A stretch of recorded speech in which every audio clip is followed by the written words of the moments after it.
Hey, everybody. I'm Kevin Ioli from Yahoo Sports, and I appreciate you joining me. This is a new one for me. I'm doing this live chat on YouTube, as of course you can tell. And I just wanted to try something different to find better ways to reach out with you guys and to be able to just talk about the fights and help you understand kind of as best as I know what's going on in the fight game and just connect with you so I can answer your questions. We can chat about our opinions on the fight game, whatever is going on. So I'm not sure I'm going to do this all the time. Obviously, I don't know how many people are going to be interested in chatting on YouTube. I understand there is a lot better chat functionality. So if you want to get on there and start making some comments, I would love to have you. So just let me know if you have any questions. One of the things, and by the way, I got a new Pixel book, so I'm playing with my toy here. I have Windows computers, I have Mac computers, and now I've got this Pixel book. So if you have a question, let me know. Um, uh, Kind of an eventful day today from a boxing standpoint, anyways. Deontay Wilder and Anthony Joshua are not going to fight. That really came down yesterday. And, I wrote a column about it today. And, it's not a surprise, but it really bothers me. This is the way boxing goes. And even the good promoters seem to do this in boxing. I don't understand why they can't fix this, but this happens all the time. I mean, it is just one of the problems inherent in the sport of boxing is that everybody just wants everything their way, or they don't feel and see like they want to do a fight. And I think it's give and take. I kind of feel like we're a lot better off if people would say, "Hey, I want to make a fair deal to get the fight done," and as opposed to kind of worrying about, "Hey, I want to extract every last dollar out of this." Because I think if you make the sport better, make the sport bigger, and expose it to more people, everybody's going to make more money. But everybody doesn't think that way. All they think about is the here and now, and I want to make as much as I can on this fight. And I am all in favor of fighters making a lot of money because they put their lives at risk. There's no question about that, both in boxing and MMA and all forms of fighting.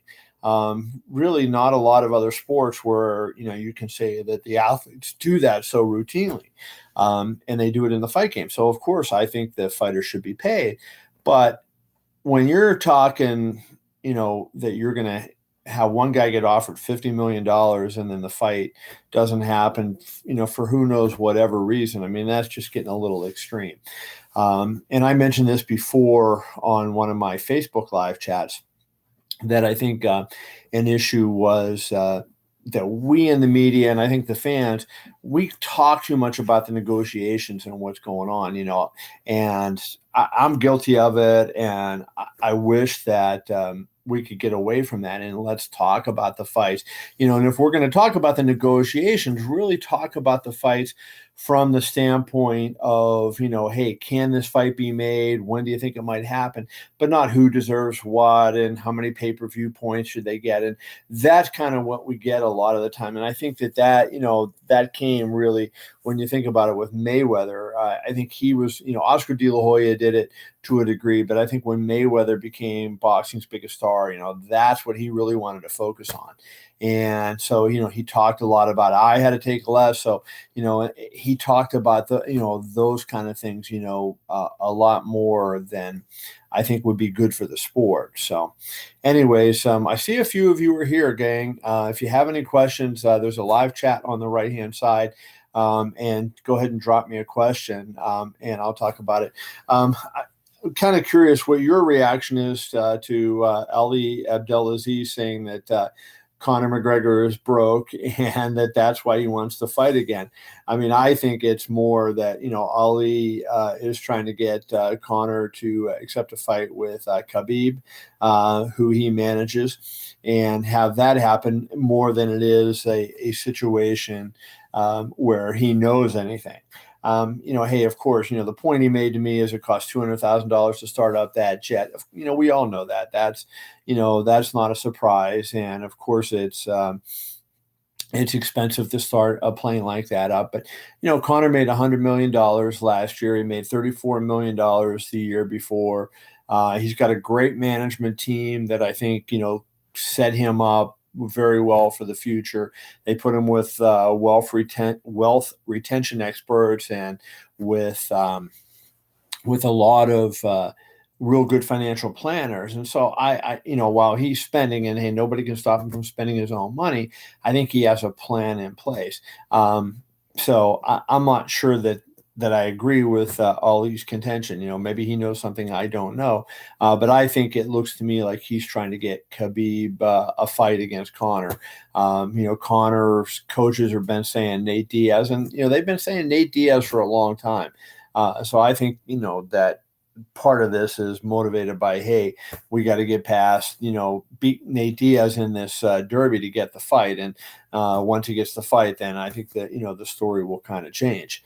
So anyways, let's see. I finally got a question. So Frank, congratulations. If I had a price to give it to you, I would send it to you. My man, Frank said, what do I feel about Joshua ducking Wilder? You may have seen my column today, Frank. I don't think the fighters ducked each other. I think the promoter, especially, I'm going to put the blame on Eddie Hearn on this thing. You can maybe throw some blame to Wilder's management, but I mean, it seems to me that Eddie Hearn had more options, and so he just took them. And I don't know that Eddie really, hey, DAZN, Eddie has that streaming deal on DAZN. I think he wants to see Joshua as the champion fight on DAZN.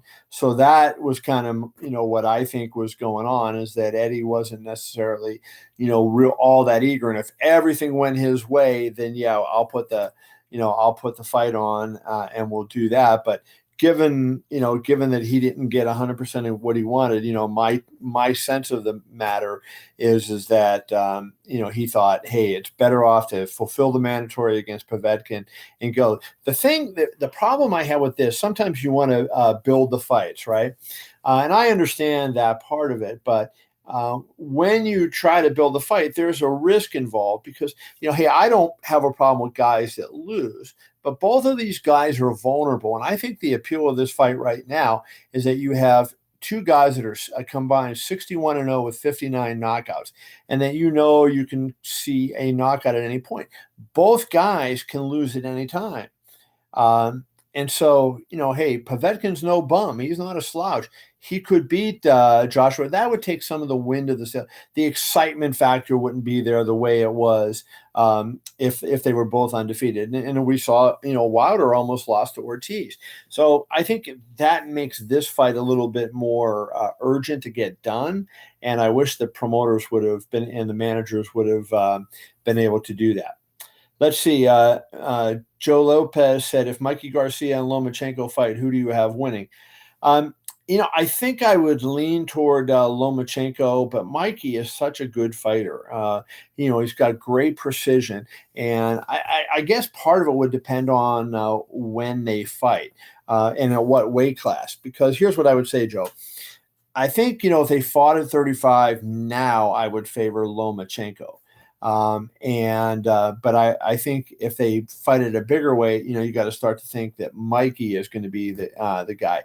I think Lomachenko has speed and quickness advantage, and he's so technically sound. But I think that would be a fantastic fight.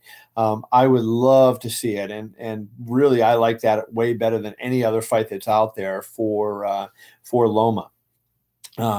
Mark Pelosi, enjoying all your daily interviews. I appreciate that. If you ever have a suggestion for me, or if there's somebody you want me to interview, let me know. Hit me up on social media, and I'm happy to do that. I'll do my best. I think most people I can get on, so I'll do the best I can. But always happy to do that. I appreciate it. Let's see. King K said, who do I have winning at UFC 226 co-main and main event? I made up my mind for sure on the main event. I'm going with Stipe. I just think that they're similar fighters, and Stipe has the length, the range, and all that. And I think he's got a little bit of quickness and athleticism on Daniel. Daniel is eminently capable of winning that fight. I think Cormier ranks as one of the 10 greatest fighters of all time. He doesn't get his just due because of the John Jones fights. But if you look at what he's done other than John Jones, beat Rumble Johnson twice, he won the Bellator Heavyweight Grand Prix, he beat Frank Mir, he beat Gustafsson. He's done a lot of really good things. I think he's a terrific fighter, but I think Stipe will take that one. As far as the co-main event, I'm leaning toward Holloway, but I want to see Holloway because, I know, it was short notice, but I saw how much difficulty he had with the weight cut the last time. And I think when you get to a fight of this caliber, the little things make a big difference. And, if Max struggles with the weight, I think that would be a problem. But I think that's going to be a really fun fight. And, of course, the fight I'm waiting for most on that card is Francis Ngannou and Derek Lewis. I mean, Maron, is that going to be a great fight? There's going to be bombs away in that one. So that should be a lot of fun. So those are my picks. I'll have picks on the entire main card of UFC 226. I'll probably do a video on that. We'll have that up next week.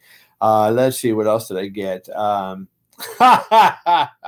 Hope I'm as cool as you at 50. Well, thank you, Mark. I didn't know I was cool, but I appreciate all compliments. I don't get that many, so I'll take it. Let's see. V78, Daniel Cormier versus John Jones for heavyweight championship later this year. I find that hard to believe that that's going to happen. Number one, because you just heard me pick Stipe to win the fight. I think John is focused on Brock. Now, the other thing is John's got to get cleared by USADA. He's got an arbitration hearing going, and he's got to get cleared by USADA first, and he's facing a lengthy penalty. So who knows what they're going to rule in that case. I think he's got an uphill climb to win that case. But that's going to be something he has to do. So I just don't seem to think that that's going to happen. And I don't know that the UFC wants to put that on. John won convincingly twice. Daniel has to give them a reason to see that. And, I think a fight, with Brock or Stipe, but he really focused on Brock, I think, would excite the fan base and do a big number. I don't know that from a business standpoint, you're going to pay John and Daniel a lot of money to fight each other. And I'm not sure that they would do the kind of business that would, Dana White thinks would justify that. So that would be my question there. Let's see. Now and later, said Kevin, what's up, buddy? Who you got, Max or Ortega? I mentioned that a little bit earlier. Now and later, you probably saw my comment, but just to reiterate, I want to see Max. I lean toward Max, but I want to see how he looks fight week, weight-wise. And if I feel like, he looks good and he looks hydrated and looks like he's ready to go, I'll pick him. But I think that's going to be a fun fight. Let's see. King K, who do I consider the greatest of all time in MMA and boxing? I think in MMA, easily the greatest of all time is John Jones. Easily. And I think far ahead of anybody else. I don't look at he's done and the great fighters that he's dominated. I'd have to go back and think of all the fighters that are either in or going to be in the Hall of Fame that he just destroyed without much trouble. And, I think he's just a unique specimen. I think Demetrius Johnson is in that conversation. George St. Pierre is in that conversation. Anderson Silva, Fedor Emelianenko. I think those guys are in the conversation, but I think John Jones is miles ahead of those guys. That's my opinion. And for boxing, no question about it, Sugar Ray Robinson. He was the best by far. He could do it all, and he fought at many weight classes. He was fast. He was a good boxer. He was a powerful puncher. He could take it. He could give it out. Nobody like Sugar Ray Robinson. He was an incredible fighter, and so that's my opinion there. Ari Jordan said, "What do you think of AJ skipping Wilder?" I mentioned that at the beginning, so I don't want to go over it too much. But I'll just say that I think it was more of a promoter issue. I think it wasn't the fighter so much. I do think Anthony could have forced the issue, but I think he was taking Eddie's advice, and I think Eddie wants him to fight on DAZN, and I think felt like it would be beneficial for Anthony to get a couple more fights. Remember, Anthony does not have that tremendous amount of experience. Now, neither does Deontay, but Anthony, wasn't fighting for a long time before he won the Olympic gold medal in 2012.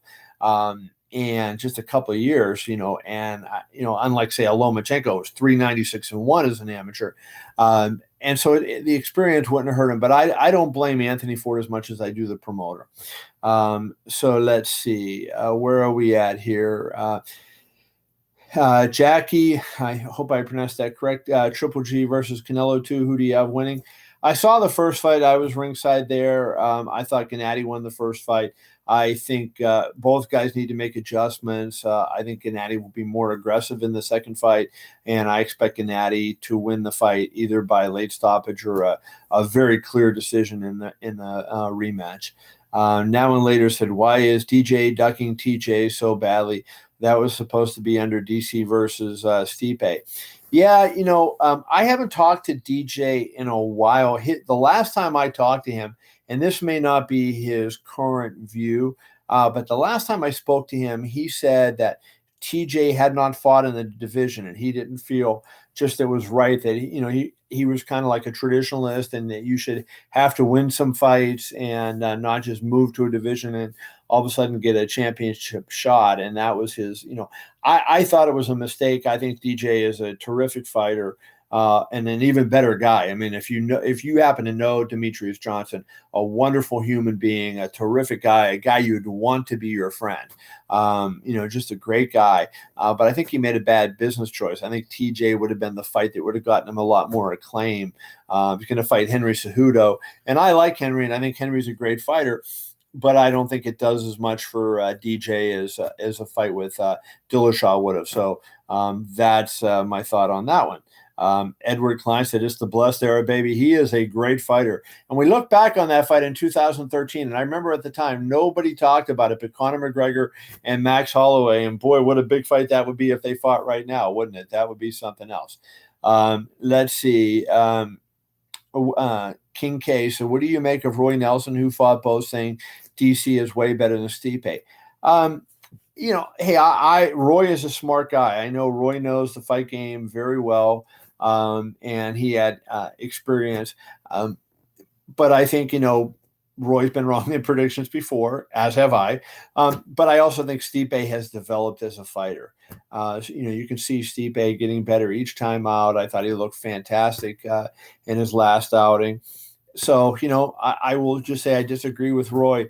I think, you fight guys at certain periods, and some guys you fight them in their prime. Other guys you fight them, as they're maybe on the ascent. Hey, and I mentioned for him to say that DC is way better. DC is one of the great fighters of all time. I'm just mystified. The one thing that mystifies me about UFC fans, MMA fans, is that they don't respect DC more or DJ more. I think both of them are awesome fighters. But hey, when Roy Nelson says that, I listen, because I think Roy is a smart guy. Let's see. Ari Jordan said Anderson Silva. I guess you were talking about greatest of all time. I disagree with him. I think he's in the conversation, but not for number one. Edward Klein agreed with me and said Bones Jones is the best ever. I agree with that. Mark Bellows said, is Project Spearhead dead in your opinion? I think, in order for them, and who knows what the effect on unions is going to be with this Supreme Court decision today. But I think that the thing is, and I was on Misha Tate's radio show a couple of weeks ago, and the one thing I said to her, she said, "What is it going to take to get a union going?" And I said, "Somebody like you." And I meant, Misha is a prominent fighter, who had a lot of clout and a lot of following. And I think that it's going to take one of the big stars to really come out and strongly back it, and not just, sign a card anonymously, but, back it strongly and say, this is a must. We have to do this. I think that's what it takes. And sans that, I don't think it's going to happen. That's my take on the situation. Let's see. ML said, regarding Golovkin Canelo 2, the narrative has been that Canelo can improve, but not Golovkin. Do you believe that? I think Golovkin's ring IQ is phenomenal. Will give him an advantage. I agree with you, ML. I said in my answer before, when somebody asked me who I thought was going to win, I brought up that I thought it was going to be Golovkin, and I said I think he can make some changes. I think the one thing, there's a couple things I didn't like what he did in the first fight, and I didn't think he cut off the ring all that well in the first fight. And I thought he could have fought more aggressively while still being smart. And so I thought, he allowed Canelo to kind of lull him into the fight that Canelo wanted to fight, fight at range and throw a lot of jabs. And, I think Gennady would do better in a fight where they're letting bombs go. It's a risk, but I think in my opinion, that would have been the best strategy for him. And I think he has the ability to raise his game in this fight. Let's see. Okay, Samuel. Well, really funny. We will skip Samuel. I am Legend Boxing. Do I think Anthony Joshua was ducking water? I answered it a number of times. Legend. I don't think he's ducking him. I think he got bad promoter advice. Let's see what else we have. Thug Rose will lose her belt to Jessica Andrade, and the only person that can beat Jessica in that division is Joanna. We'll see. I'll tell you what, Thug Rose, you talk about people who are improving. She's getting better every time out. So I think, that is really impressive. And so I will go there. And let's see. We are going to, give me a second here. All right. So there we go. And we will just take the person who was making the idiotic comments, who thought he was funny. Just removed him from the chat, so we won't bother the rest of you. What do you think of Sergey Derevchenko? Is he the next fight for Jacobs? That's what the IBF ordered. I think that will be the next fight. They share a manager and a trainer. I think Derevchenko is a good fighter. I want to see more of him at a higher level, right? I don't know that he's a proven guy yet. And so, but I like Derevchenko. I think he's got a chance to be a pretty good fighter. And I don't think he's an easy guy for anybody in the division. Jacobs, Canelo, Golovkin, those guys may beat him, but I think they're going to have to fight well to do it. I like Derevchenko quite a bit. Let's see. What is your opinion on Canelo's failed test? I think I made myself pretty clear. Here is what I think. Golden Boy tried to put out a narrative that it was 100% tainted meat, and that it was proven by a hair follicle test. So I did some research, and I got USADA to point out that the hair follicle test cannot determine that at this time.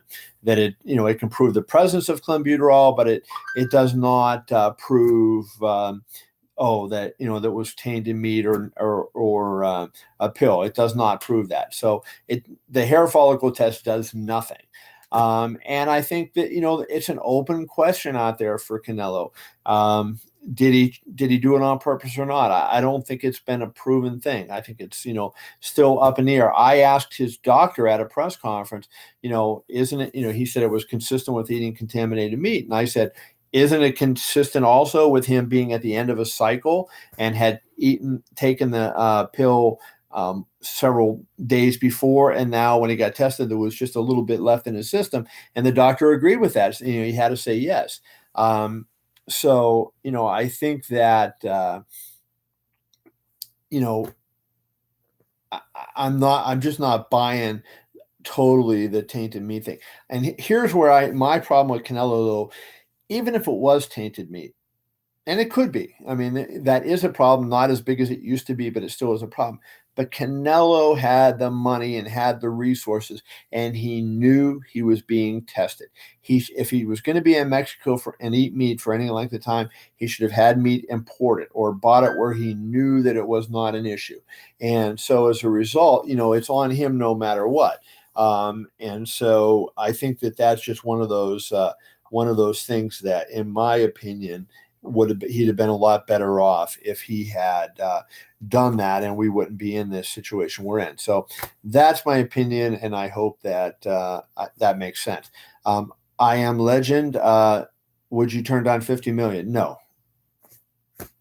But I think my guess, and I'm guessing you're Sean, if I'm not mistaken, but I think his promoter told him, "Hey, we can make more at this point. We'll get a better deal," that type of thing. And as I mentioned in my opening comments, maybe before a lot of you guys had joined, I think that that's the thing that's got to go away in this, right? If you get a fair deal, make a fair deal for both sides, and then fight. Right? You don't have to screw the other person. You don't have to win it so overwhelmingly. If you do that and we make these fights, it'll make the sport better. And I think that's what I want. I think it's a misguided decision not to take the fight 100%. Everybody wants to say he's ducking him, and I just don't buy Anthony Joshua's ducking anybody. I think he listened to his promoter, he listened to his managers, his advisors, the people that's close to him, and I think they're telling him something, which I believe to be a mistake, but he is going with their opinion. So I hope that makes sense, how I'm trying to answer that. Rockman Big R says, will Jacob versus Sergey Derevchenko be easy work? I don't think so. I think that's going to be a tough fight. I really do. I think, that Sergey can fight. I like Jacobs as a fighter. And if he's motivated for that fight, I think he wins it. But I think Sergey is going to give fits to a lot of people. Let's see. How much more money will Helwani make with ESPN compared to Fox? That's not my business to say that, Mark. So, you could ask him. I'm sure he got a pay raise, but he got a lifelong dream. So, I'm happy for him to do that. So let's see. Yeah, Edward said it's crazy that the fighters got no part of that TV deal UFC made with ESPN. What more incentive do they need to start a union? That's the thing. I think if they had a union, there was collective bargaining, they would get a piece of that. I think the problem, the UFC has never wanted to release that. A couple of years ago, Lorenzo Fertitta, if you remember, he did an interview with a guy on ESPN, and it was kind of a contentious interview. And then I talked to Lorenzo afterwards, and I'd known Lorenzo for many, many years. And he, one of the questions I asked him, I said, I think the fighters should get 50% of the gross, largely just like they do in the major team sports. And he said that they do. But then there was no, way to prove that. And the sports where there's unions, we know what the gross is, and we can do it. And I think in MMA, they're private businesses. And so, you choose voluntarily to work for a private business, and, the laws are different. So I agree with you. If they want part of that TV money, I think it has to come by them starting a union. I think that's the only way it would work. But I think here's what I think. And I said this to Misha Tate when I was on her show a couple of weeks ago. The big name fighters don't have the incentive because they all know their careers are going to be short. So if you're making, several $1 million a fight, and not in disclosed money, but in your pay-per-view money and when everything's said and done, if you're making several $1 million a fight, do you really care about the guy that's making 10 and 10? And I think a lot of people say, I'm not going to lose a $2-3 million fight so that somebody goes from 10 and 10 to 15 and 15. I think that's really, where the problem is. The fighters don't have enough in common. There's not enough common ground for them. And the people at the top don't really have the empathy for the people at the bottom. And so it's difficult for them to come together. I think if it was a sport where there was a longer career, that might be a different story. Let's see. Where is Keith Thurman, and what is he doing with his career? He had another setback on his elbow, So he's going to be out for a while. I'm guessing that if he fights at all this year, it'll be toward the end of the year and a tune-up fight, and hopefully we'll see him in a significant fight the beginning of next year. He had hoped to fight in May, but got re-injured, and so the doctor ordered him to not fight, and so we probably will start seeing him, kind of get back into training. I'm guessing by September, so and then hopefully with a fight toward the tail end of the year. Let's see.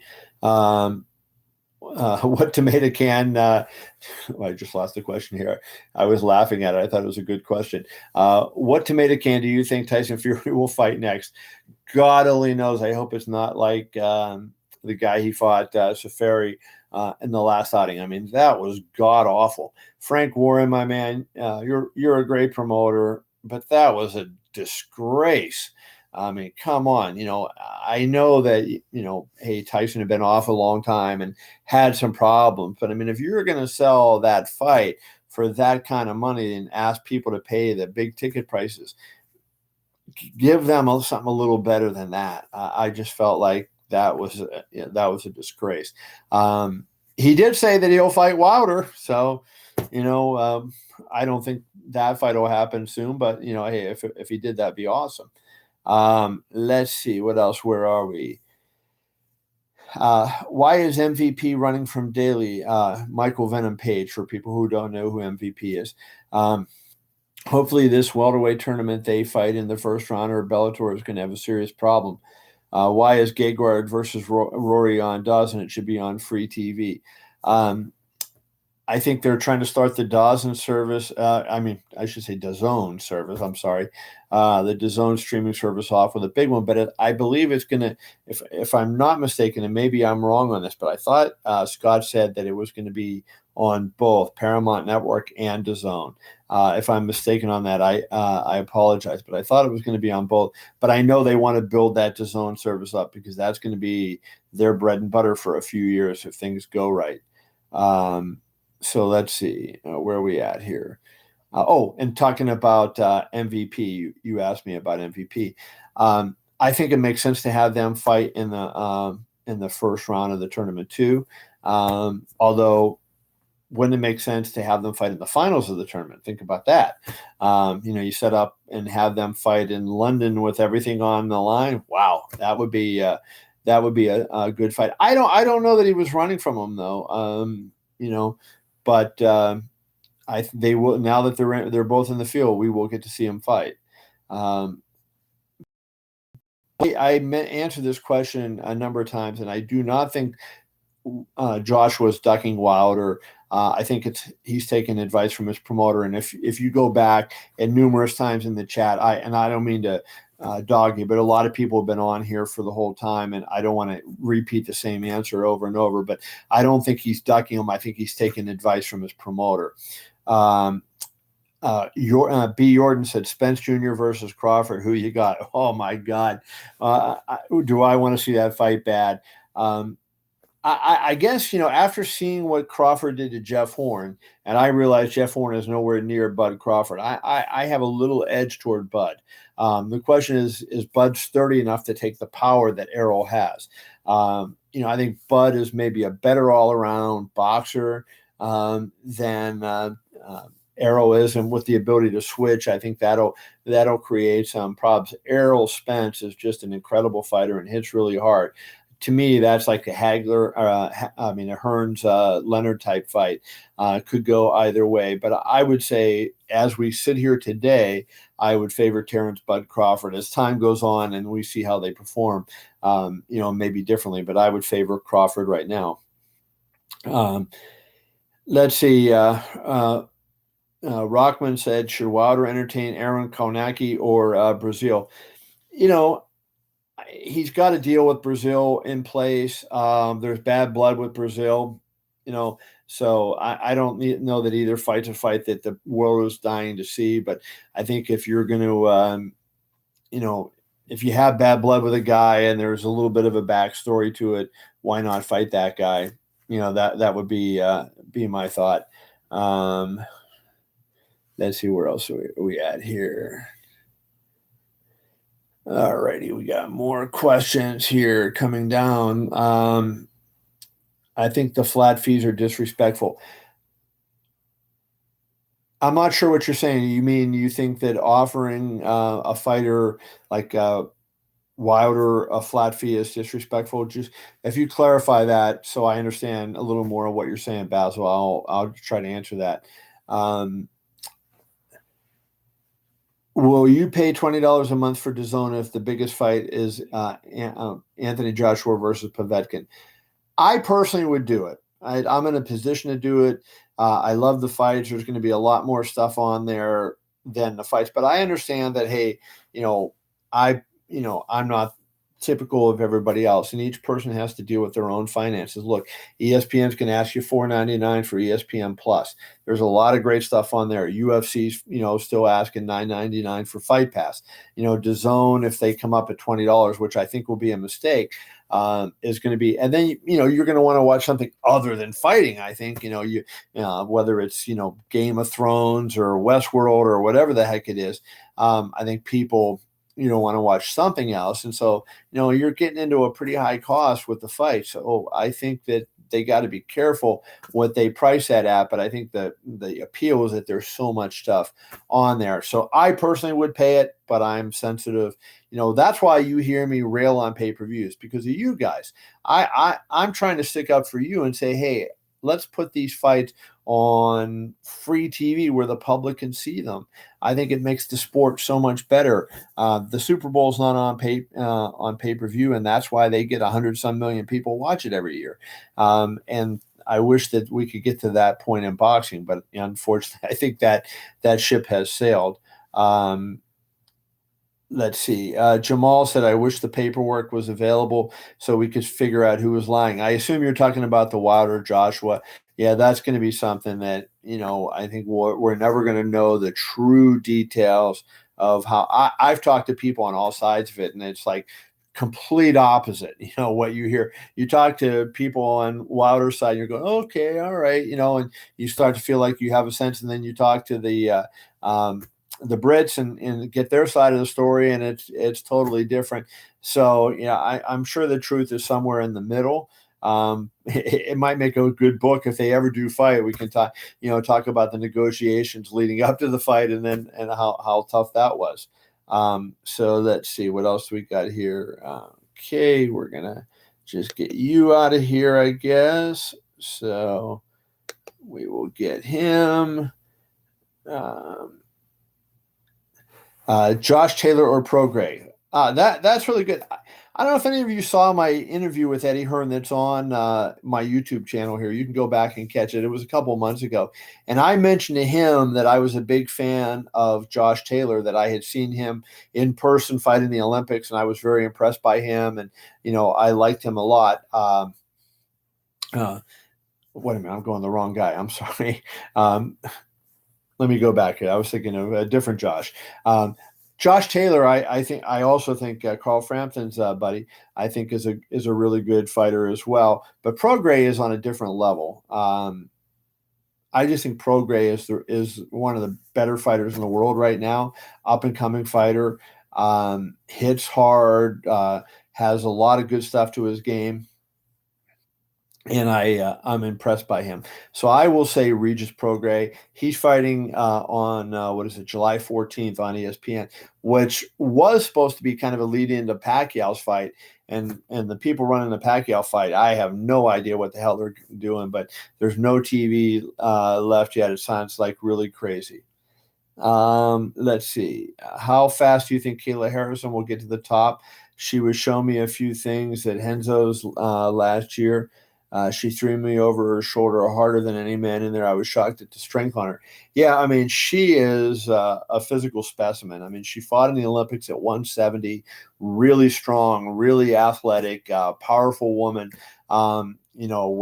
With some technique, I think she's going to be a factor. The problem is, they're going to move her slowly, and I don't know that PFL has a lot of really good women, and it doesn't make sense for her to fight at 155.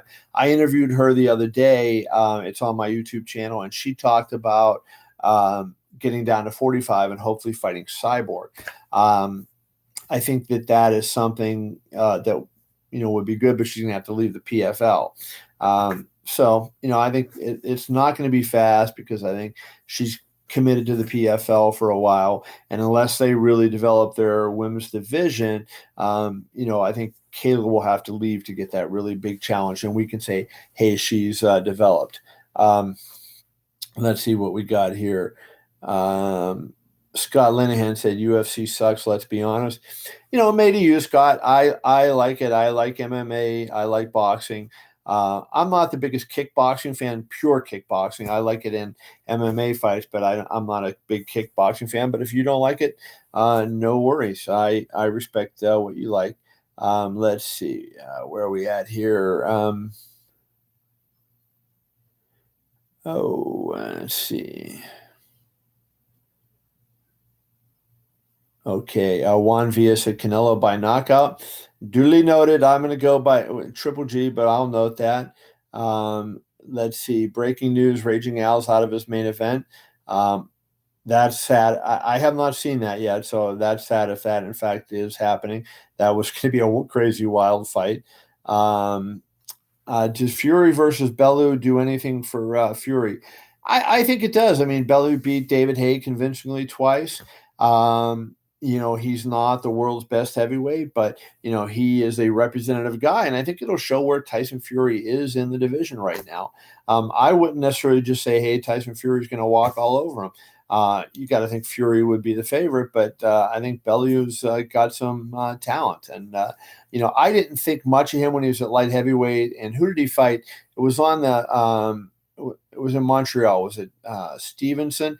Um, I didn't think much of him, but I was wrong, and I changed my opinion of him. I think he's a pretty good fighter, and I like him as a heavyweight. And I think that if Fury's able to beat him, I think that says a lot about where Fury is.